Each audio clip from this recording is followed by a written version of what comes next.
The human body, in motion or at rest, has long been the subject of artistic creation. The ancient Greeks venerated their athletes, as this exhibition at the Louvre explains. It takes visitors through the history of the Olympic Games, from its very first exploits to its carefully crafted trophies.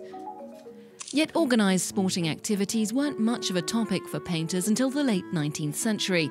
At the Marmottan Museum, this show focuses on artwork from 1870 to 1930, as team sports, spectacular events and individual feats all became a larger part of daily life, and as a result of the art that depicted it. It was innovative in terms of subject matter, because there's a distinction between professionals and amateurs who are performing and enjoying themselves, and it's this joy, the joy of movement, that you can see throughout the exhibition. At this point in history, increased leisure time for the working classes meant that sports were flourishing. Venues for these events were being built, and the competitive element became codified, with regulations and the establishment of leagues and prizes. Women started getting involved too, although they were still expected to maintain a certain idealized image while exerting themselves.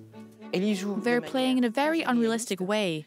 If you look at their posture, but also at the outfits they're wearing, their hairstyles. These are very elegant young women, so it's not a realistic picture if you think about tennis players today. New practices and a thirst for victory came with a desire to surpass one's limits. That idea of optimizing human performance informs this exhibition at Paris's Musée de Luxembourg. Match showcases the innovations in design that have pushed sports forward.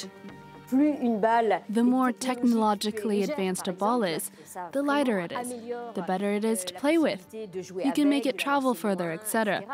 So what's great here is that these iconic objects from the world of sports have been captured and improved thanks to progress in design. Looking back at those leaps and bounds in design also gives us a glimpse of the future of sport, at a time when artificial intelligence could be pushing human bodies out of the race, while technology shapes tomorrow's athletes and their disciplines.